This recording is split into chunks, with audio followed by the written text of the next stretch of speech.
The night I thought I was going to die, my phone slipped in my wet hands, and I sent a message to the wrong man. It was raining, the kind of rain that doesn't fall so much as press down on you, flattening the air, turning the streets of Havenport into mirrors that reflected every bad decision I'd ever made. I was halfway between the hospital parking lot and my duplex when I realized the footsteps behind me weren't mine. They didn't hurry when I hurried. They didn't slow when I slowed. They just stayed steady, patient, close enough that my shoulders tightened without me telling them to. I didn't turn around. Nurses learn early not to panic in public. You breathe through it.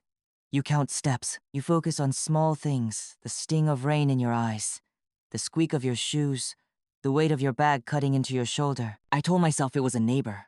I told myself it was nothing. I told myself I'd been telling myself lies for years and this was just another one. At the corner, where the streetlight flickered like it couldn't decide whether to stay on, I stopped pretending. My phone buzzed in my palm as if it knew I needed it. I typed with my head down, thumbs clumsy from cold and fear. I think someone is following me. I'm scared. I didn't check the name. I didn't check anything. I just hit send and kept walking. A car door opened behind me. I ran. By the time I reached my front steps, my lungs were on fire, and my heart had climbed into my throat. The porch light was off. I fumbled with my keys, dropping them once, twice, cursing myself under my breath. Somewhere close, tires hissed on wet pavement. A voice said my name, not shouted, not whispered. Said it like it had been waiting to say it for a long time. Elena. I got the door open and slammed it behind me, locking it with a click that sounded thin and unconvincing. I leaned against the wood, shaking, listening to the rain and my own breath, until my phone lit up again. Don't move, the reply said. I'm coming to you. The name at the top of the screen was Cassius Thorne. I didn't know a Cassius Thorne. Not really. The number had been in my phone for years, a relic from a time I didn't like to remember. I'd never called it. I'd never texted it. It was the kind of number you keep, because deleting it feels like tempting fate. Upstairs, my daughter Isla coughed in her sleep. I wiped my face with the sleeve of my scrubs and stood up straight, because mothers don't get to fall apart when someone else is counting on them.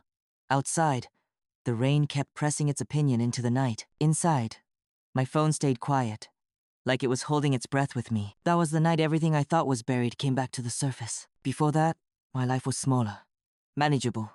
It had sharp edges, yes, but I'd learned where not to touch. I was a nurse on the night shift at Havenport General, which meant my days were quiet, and my nights were loud in all the ways that mattered. I knew the sound of a body failing before the monitors said it out loud. I knew how to make myself useful in emergencies and invisible in rooms full of grief. I liked the work because it was honest. Pain showed itself.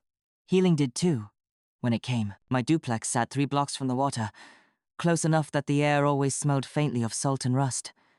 The paint peeled where the sun hit it hardest. The floors creaked in the hallway no matter how many times I promised myself I'd fix them. Isla's room was the warmest place in the house, crowded with picture books and the soft, round smell of baby shampoo. She was 6 then, all knees and questions, with a laugh that came out of her like it surprised her every time.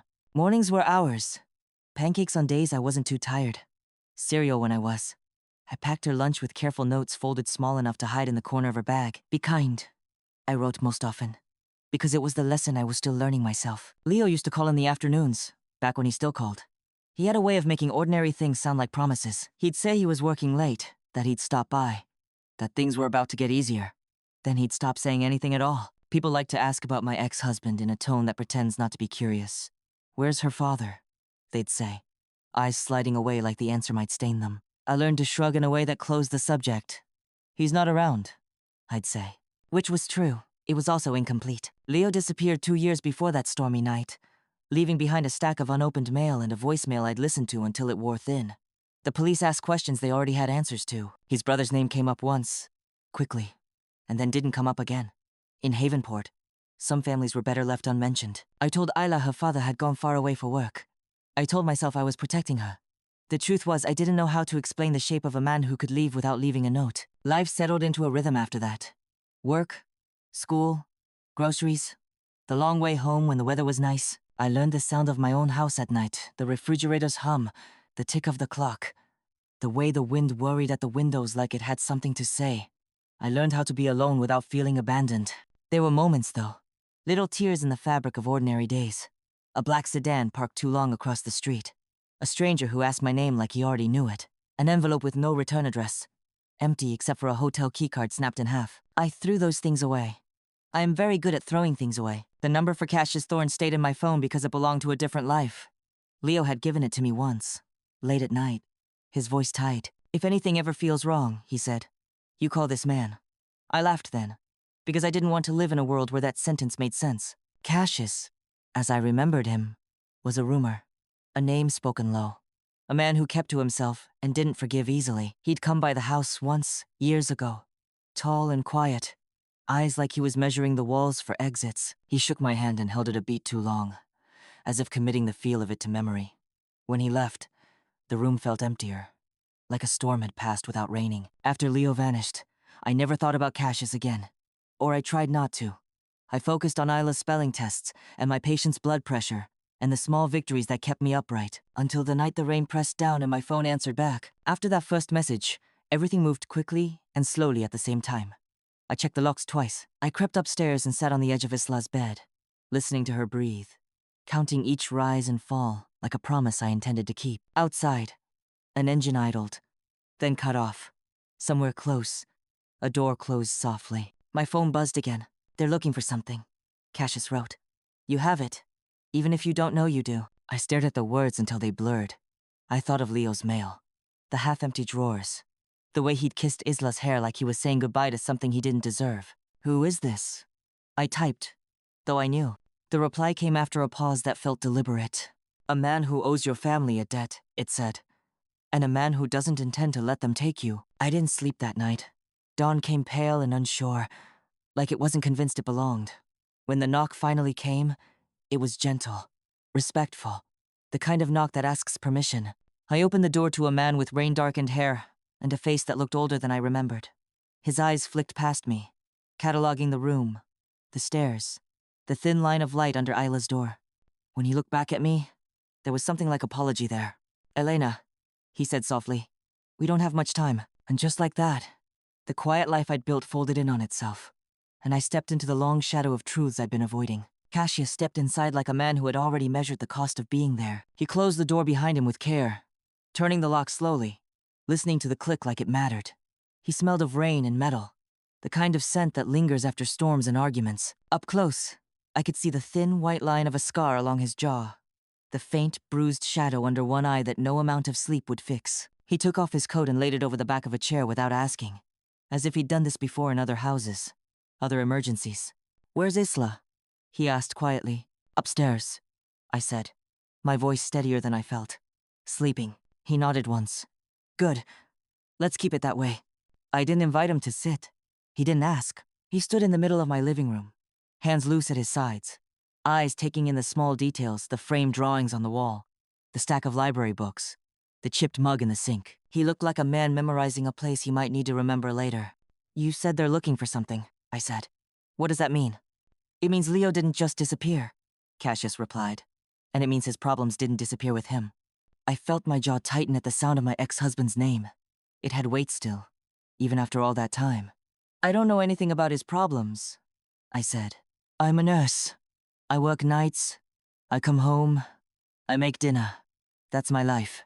Cassius's mouth tilted, not quite a smile. That's the life you built, he said. It's not the one you were handed. He walked to the window and peeled back the curtain just enough to look out. A black sedan sat at the curb across the street, engine dark now, windows reflecting the pale morning sky. He let the curtain fall back into place. They'll come again, he said. In daylight this time. They prefer to be polite when there are witnesses. Who are they? I asked, though I already knew the answer I didn't want. Silas Vanguard's men, Cassius said. The name landed between us like a dropped plate. They're searching for data Leo took. Financial records. Names. Proof. Enough to burn an entire operation if it ends up in the right hands. I swallowed. And you think it's here? I think Leo was careful in the way desperate men are careful, Cassius said. He didn't trust banks. He didn't trust anyone who could be leaned on. He trusted places that felt safe. He looked at me then, really looked, as if trying to decide how much truth I could carry. He trusted you.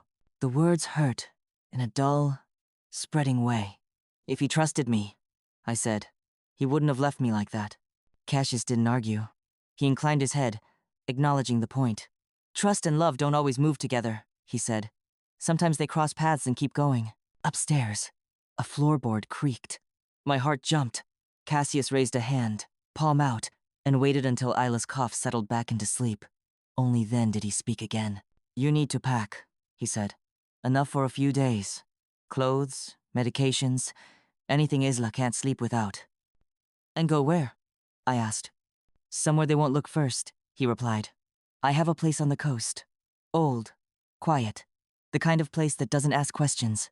I stared at him, at the calm certainty in his posture. "You expect me to take my daughter and disappear with a stranger?" I said. "Because my ex-husband may or may not have stolen something from his criminal brother." Cassius's eyes darkened. "Silas isn't your brother-in-law in any meaningful sense," he said. "He's a kingpin with a long memory, and Leo isn't missing because he wanted a fresh start." "What happened to him?" The question came out before I could stop it. Cassius held my gaze. "I don't know," he said. "Not for sure, but I know why they're asking." He reached into the inner pocket of his coat and pulled out a folded photograph, edges worn soft. He placed it on the table between us. I didn't touch it at first.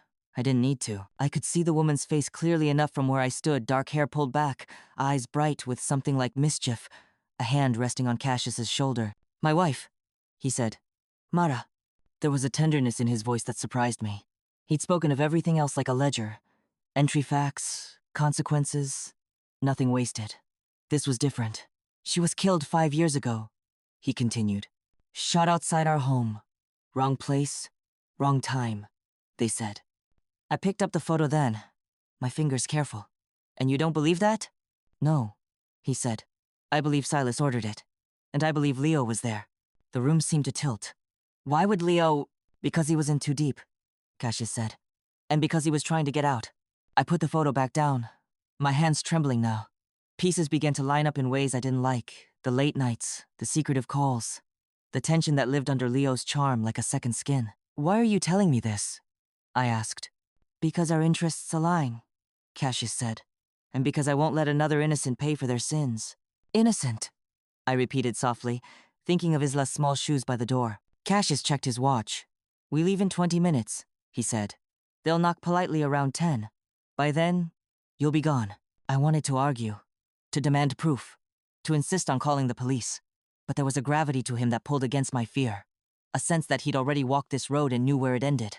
"Why help us?" I asked. "Really?" He met my eyes, and for the first time, I saw something like weariness there. "Because redemption doesn't come to men like me," he said. "But sometimes it lets us borrow it." We packed in silence. Isla stirred when I lifted her, murmuring in her sleep, arms looping around my neck out of habit. I held her close, breathing in the familiar warmth of her, the smell of home I was about to leave behind. As we stepped outside, the rain had eased into a fine mist. Cassius opened the passenger door for me, then took the wheel. The black sedan across the street remained still, watchful. We drove away from the life I knew, the house shrinking in the rearview mirror until it was just another shape swallowed by morning. Cassius's hands were steady on the steering wheel. Mine rested on Isla's back, counting her breaths like I always did. Behind us, Havenport woke up, unaware of the storm it had just missed. The road to the coast unwound like a confession no one was in a hurry to finish. Dawn stretched thin over the water, turning the sky the color of old pearls. Cassius drove without the radio, without unnecessary movement, as if every gesture had been weighed and approved in advance. Isla slept against my chest, her breath warm through my sweater, her fingers clutching the fabric like it might disappear if she let go. I watched the trees thin out, replaced by scrub and salt grass, the air changing the way it always does near the sea. It carried memory with it. I wondered how many times Leo had driven this same road, secrets riding beside him like invisible passengers. We didn't speak until the safe house came into view. It sat on a bluff overlooking the water, a low, weathered structure that blended into the gray of the rocks and sky. Once, it might have been a fisherman's retreat. Now it looked like a place the world had forgotten on purpose. Windows narrow, doors solid, the kind of house that kept its own counsel. Cassius cut the engine and listened for a moment before getting out. He circled the place once, checking sightlines, testing locks, his body moving with the practiced ease of someone who had done this many times before. When he nodded, I followed him inside. The air smelled of wood and cold stone. A fireplace dominated the main room, blackened from years of use. There were shelves lined with old paperbacks, a table scarred by knives and time, a narrow hallway that led to 2 bedrooms and a small bathroom. Sparse, but clean. Safe, if safety could be defined by walls alone. Isla woke when I laid her on the bed, blinking at the unfamiliar ceiling. "Mama?" she whispered. voice thick with sleep. I'm here, I said, brushing her hair back. We're just visiting for a little while. Is Daddy coming? She asked, the question as innocent as it was devastating. I swallowed. Not today, I said. But you're safe. I promise. Cassius stood in the doorway, looking anywhere but at us. When Isla drifted back to sleep, he stepped away quietly. We spent the first day doing nothing, waiting. The ocean roared below us, constant and unconcerned. I made soup from cans I found in the cupboard, the metal lids groaning as I twisted them open. Cassius ate standing up, eyes on the windows, the horizon. He spoke only when necessary. That night, after Isla was asleep and the fire had settled into a steady glow, Cassius finally sat across from me at the table. They'll start leaning harder now, he said. You need to understand what you're dealing with. I folded my hands together to keep them from shaking. Then tell me. He nodded. Silas Vanguard built his operation on leverage, he said. Debts, favors, secrets. Leo handled the books for him, made the numbers look clean, made the money disappear where it needed to. Over time, Leo started skimming. Small at first, then bigger. Not for himself. For what? I asked. Cassius hesitated. For a way out. The fire popped, sending a brief shower of sparks up the chimney. I thought of Leo's restless energy, the way he'd pace when he thought I wasn't watching. And the data? I asked. He copied everything, Cassius said. Transactions, shell companies, names of people who thought they were untouchable. It's leverage of a different kind. And you? I asked. Where do you fit in all this? Cassius leaned back, eyes on the ceiling.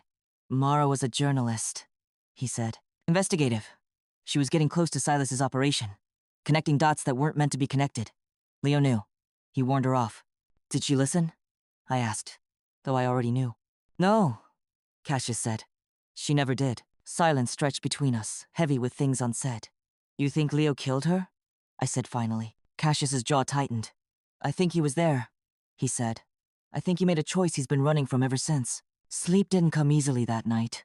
The wind battered the house, rattling the windows like impatient fingers. I lay awake listening to Isla's breathing, to Cassius moving quietly through the rooms, checking, rechecking. Every sound felt amplified, every shadow a question mark. In the early hours of morning, while the house was still and the sea murmured below, I heard a soft click from the hallway. I crept out of bed, my heart pounding. Cassius stood by a narrow panel I hadn't noticed before, the wood grain interrupted by a faint outline. Did Leo ever mention this place? He asked softly. No, I said. He barely mentioned anything. Cassius pressed his fingers along the seam until it gave way, revealing a small cavity inside the wall. He reached in and pulled out a waterproof pouch, sealed and heavy in his hand. We stared at it together. This is it, he said. This is what they want. My throat went dry. Then why didn't he take it with him? Cassius looked at me, something like regret in his eyes. Because deep down, he said, he knew he wouldn't get far. Inside the pouch was a flash drive, unmarked, cool against my skin when I took it. Alongside it was a folded piece of paper, creased from being opened and closed too many times. My name was written at the top in Leo's familiar scrawl. Elena. I read aloud, my voice catching. If you're reading this, it means I didn't make it. Cassius stayed silent as I unfolded the letter, the past rising up in Leo's words like a ghost finally given permission to speak. He wrote about fear, about mistakes, about trying to protect us in the only way he knew how. Near the end, the tone changed. There's something else, I read, my hands trembling. Something I can't carry anymore. Mara's death wasn't an accident. Silas ordered it, but I pulled the trigger. I told myself I was saving you. I was wrong. The room seemed to shrink around us. Cassius closed his eyes, just for a moment.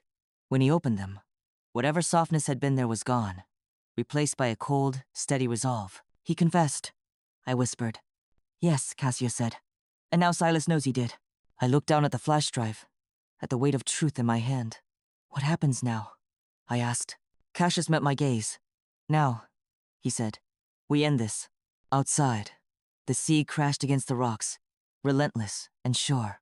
Somewhere beyond the horizon, men were moving, plans tightening like nets. I pressed the letter to my chest, grief and anger twisting together until I couldn't tell them apart. I didn't cry when I finished reading Leo's letter. That surprised me. I'd imagined that if the truth ever came out, it would come with sobs and shaking and the kind of sound grief makes when it finally has permission. Instead, what I felt was a quiet, spreading numbness like my body had decided to go somewhere else until my mind could catch up. Cassius took the letter from my hands with care, as if it might cut him if he wasn't gentle. He read it once, slowly, his lips moving without sound. Then he folded it back along the same tired creases and slipped it into his pocket. He carried this longer than he should have, he said. He carried it while he kissed our daughter goodnight, I replied. My voice didn't sound like mine. While he promised he'd be back. Cassius didn't defend Leo. He didn't condemn him either. He just nodded, as if this was a weight he recognized. You need to understand something, he said. Silas doesn't want the truth out. Not for the police. Not for the public. He wants it erased. And us with it, I said. Yes. The words settled into the room, as solid as the stone walls around us. We spent the next day preparing without naming what we were preparing for. Cassius checked his phone sparingly. Messages coming in, coded and brief. I watched Isla build a fortress out of couch cushions, her laughter ringing out in the quiet house like a blessing we didn't deserve. Every time she laughed, something inside me ached and hardened at the same time. By evening, the fog rolled in thick from the water, swallowing the horizon. Cassius stood at the window, jaw set. They've found Leo's trail, he said, which means they're close to finding you. My stomach tightened. Then we should leave. He shook his head. Running only works when there's somewhere to run to. I thought of my duplex, of the hospital halls that smelled like antiseptic and coffee, of a life that felt impossibly far away now. What do you want from me? I asked. Cassius turned to face me. I want your consent, he said, to use what Leo left behind. And then? I asked. Then Silas comes out of the dark, Cassius said. He won't be able to help himself. I understood then. This wasn't just about survival. It was about bait. That night, after Isla was asleep, Cassius showed me what was on the flash drive. We sat shoulder to shoulder at the small table, the laptop humming softly between us. Names scrolled past, numbers that didn't make sense until they did. Evidence stacked on evidence. Each file another crack in the foundation of a man who'd built his life on fear. There were videos too. Grainy. Illicit meetings. Voices distorted but familiar. Silas's voice unmistakable once you knew what to listen for. Smooth. Confident. Threaded with menace. And then there was one file labeled only with a date. Cassius hesitated before opening it. The footage was shaky, taken from a distance. A woman stood outside a house I recognized from the photo Cassius had shown me. Mara. She laughed at something someone said off camera. Then the sound of a car door. Raised voices. Panic. The camera jerked, and the shot went wide just as a man stepped into frame. Leo. The gunshot cracked through the speakers. Sharp and final. I gasped, clamping a hand over my mouth as the video cut out. Cassius didn't move. He didn't breathe, as far as I could tell. When he finally reached out and closed the laptop, his hand was steady in a way that terrified me. Silas kept this, I whispered. Why? Insurance, Cassius said. And leverage. He knew Leo would never be free as long as this existed. I thought of the letter again. Of Leo's confession. Of the man I'd loved. The man I defended even after he left. He destroyed everything, I said. Even in trying to save us. Yes, Cassius said quietly. And now he's given us a chance to stop more destruction. The plan came together in fragments. Cassius had allies, people who owed him. People who hated Silas more than they feared him. Information leaked just enough to be noticed. Whispers reached the right ears. A meeting was arranged in a place that carried history like a wound. A cliffside chapel, abandoned and weathered, overlooking the same sea that battered the safe house below. Silas likes symbols, Cassius said. Places that remind people who's in charge. And you? I asked. I like endings, he replied. The morning we left Isla behind was the hardest of my life. A woman named Ruth arrived just after dawn, gray-haired and sharp-eyed, her presence calm in a way that reminded me of seasoned nurses. She spoke to Isla gently, explained that they were going on a small adventure while Mama helped a friend. Will you be back? Isla asked me, her hands clutching mine. Yes, I said, because there are lies that feel like promises. I knelt and pressed my forehead to hers. I love you bigger than the ocean, I whispered. She smiled, satisfied with that answer. The drive to the chapel was quiet. The road hugged the cliff, the sea churning far below. The chapel itself was a shell-stone wall scarred by time, stained glass shattered long ago. Wind howled through the open arches, carrying the smell of salt and cold earth. Silas was already there when we arrived. He stood near the altar, hands clasped behind his back, his suit immaculate despite the setting. His hair was silvered at the temples, his smile practiced and thin. Cassius, he said warmly. It's been too long. Cassius stepped forward, his presence changing the air. Not long enough. Silas's eyes flicked to me. You must be Elena, he said. I've heard so much. I said nothing. My heart pounded, but my spine stayed straight. You have something that belongs to me, Silas continued. I'd like it back. Cassius's mouth curved in something that wasn't a smile. You know that's not how this ends. Silas laughed softly. You're still chasing ghosts, he said. Mara was a casualty. Unfortunate, but necessary. And Leo? I asked, surprising myself with the steadiness of my voice. Silas's gaze sharpened. Leo was weak, he said. He begged. He cried. In the end, he did what he was told. Cassius took a step closer. Tell her, he said. Tell her who pulled the trigger. Silas's smile returned, slow and cruel. Oh, he said, eyes on me. You didn't know? It was Leo. He chose you over her. The words hit like a physical blow, even though I already knew. Cassius moved then, faster than I could track. The years of restraint burning away in a single motion. The gunshot echoed through the chapel, swallowed by the wind. Silas fell without another word. Cassius staggered back a step, a dark bloom spreading across his side where another gun had answered from the shadows. He dropped to one knee, breathing hard. I rushed to him, pressing my hands to the wound, my nurse's instincts screaming. Stay with me, I said. You can't. He looked up at me, eyes clear despite the pain. It's done, he said. Get out. Sirens wailed faintly in the distance. I left the chapel with blood on my hands and the sound of the sea in my ears, carrying with me the weight of truths that could never be undone. I didn't remember running back to the car. What I remembered later were pieces, my hands slipping on the door handle, my breath coming in short, useless bursts, the way the wind tore at my hair like it was trying to pull me back toward the chapel. I remembered looking once, just once, over my shoulder and seeing Cassius still on his knees, blood dark against the stone, his silhouette framed by broken arches and sky. He raised one hand, palm out. Not goodbye, a command. Go. I drove. The road away from the cliff felt longer than it had any right to be. Sirens grew louder behind me, then split and faded, drawn toward the chapel like moths to a flame they didn't understand. I didn't stop until my vision blurred, and the car drifted onto the shoulder, gravel crunching under the tires. I bent forward over the steering wheel, and breathed, until my lungs stopped burning. When I finally straightened, my phone buzzed. Unknown number. He's alive, the message read. Barely. Get back to Isla. I'll handle the rest. It wasn't signed, but I knew who it was from. One of Cassius's people. One of the shadows he'd gathered around himself over the years. I drove the rest of the way with my hands shaking, repeating Isla's name under my breath like a prayer. When I reached the safe house, Ruth met me at the door, her expression softening when she saw my face. She's fine, Ruth said before I could ask. She missed you. Isla came barreling down the hallway and collided with my legs, arms wrapping around me with the kind of force only a child can manage. I sank to my knees, holding her, breathing her in, letting her anchor me back into my body. That night, after Isla fell asleep between Ruth and me on the couch, exhaustion finally claimed its due. I dreamed of waves crashing against stone, of glass breaking, of a man standing alone in a chapel with blood on his hands and peace in his eyes. The days that followed unfolded in a strange, quiet rush. News spread through Havenport the way it always did, carefully. At first, then all at once. Silas Vanguard had been killed in what authorities called a violent confrontation. Raids followed. Arrests. Names I'd seen on the flash drive appeared on the evening news. Their faces stunned. Their power stripped away under bright lights. Leo's name surfaced too, briefly, tied to financial crimes and missing person reports. No one mentioned Mara.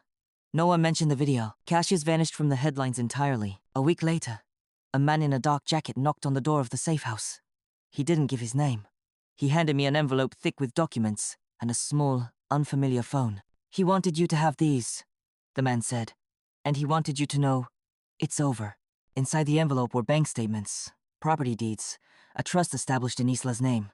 Enough money to make sure she would never have to choose between safety and honesty. Enough to start again somewhere quiet. There was also a short note, written in Cassius's precise hand. You don't owe me anything. Live well. That will be enough. I sat at the table for a long time after the man left, the paper warm in my hands. Live well, I whispered, tasting the words like they were new. We didn't go back to Havenport.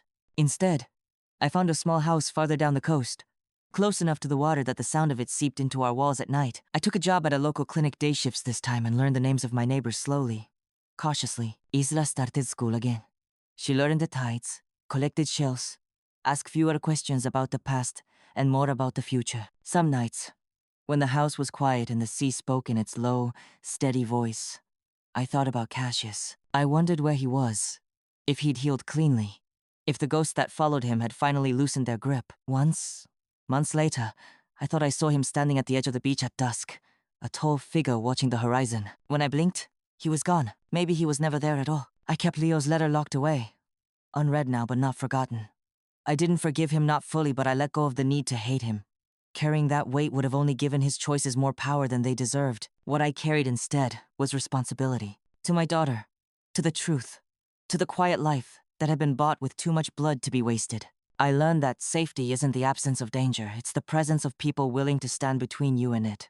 And sometimes, those people don't get to stay. On Isla's 7th birthday, we lit candles on a cake shaped like a lighthouse.